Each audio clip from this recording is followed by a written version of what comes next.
nagkatawang tao ang salita at namuhay na kasama natin. Amen. Nakita namin ang kadakilaan niya bilang kaisa-isang anak ng Ama. Oh. Puspos siya ng biyaya at pawang katotohanan ang mga sinasabi niya. Kaya pagka kayo mga kapatid, pagka nare-review kayo sa mga hindi magaganda, yung mga naging karanasan o mga nagawa, at natatamaan kayo ng salita ng Diyos, abay, mas lalo kayo magpasalamat sa Panginoon. Hindi ba? Bakit?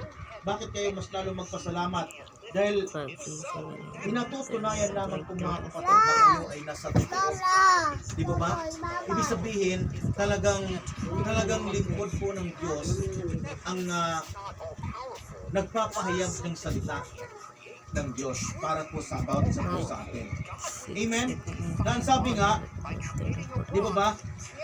Puspos siya ng biyaya at pawang katotohanan ang mga sinasabi. Amen?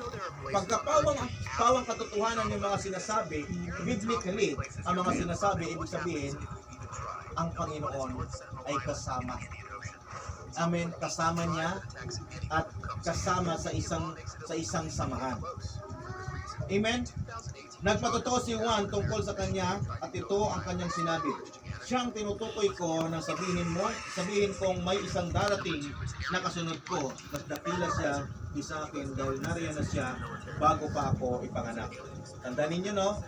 Ang salita po walang iba kundi ang ating Panginoong Jesucristo. Amen. Na siya pong liwanag, siya po ang susi ng katagumpayan ng lahat-lahat. Siya po ang susi. Maging ang buhay po natin, siya po ang susi upang tayo po ay nakapasok sa kaharian ng Diyos. Siya po ang susi para po tayo ay maituring na mga anak po ng Diyos. Amen?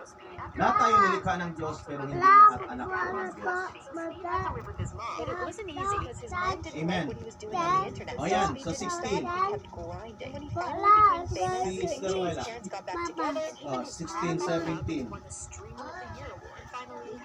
Grew up in a tough situation. His dad left the family when they needed him, and his mom had to raise them all by herself. He had to sleep in a broken shelter at one point. Years later, I became successful, surprised his mom with a new house. Here's what happened. If you put the opposite fingernails together, you don't see a gap between them. Go to the Amen. hospital Di ba? Why is that? Sabi dito, sa kasaganaan ng kanyang biyaya ay tumanggap tayong lahat ng sunod-sunod na pagpapala. No? Kanino lang po natin yung mararanasan? Sa ating Panginoon. Amen. Sabi po, lahat ng kasaganaan ay nasa Panginoon.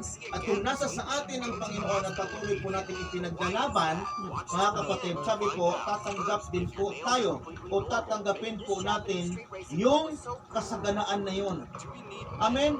Yung kasaganaan, biyaya, at sabi po, sunod-sunod na pagpapala. Kaya huwag po kayong panghinaan. Di ba ba? Mas lalo tayong magpursige na mag-serve sa Lord. Mas lalo tayong magpursige na lumago sa ating Panginoon. Amen?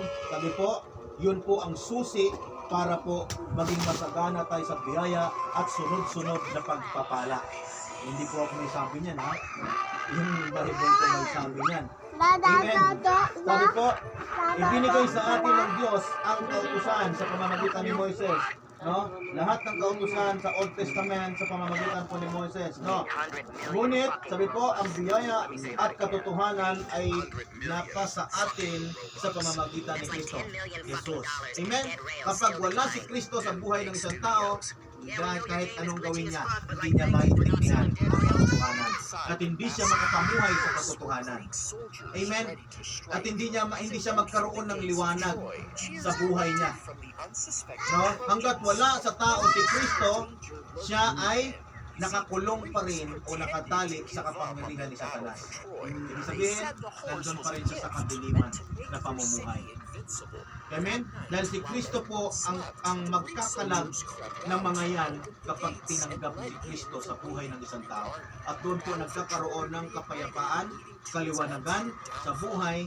At sabi po, doon din po natin mararanasan mga kapatid, no? Yung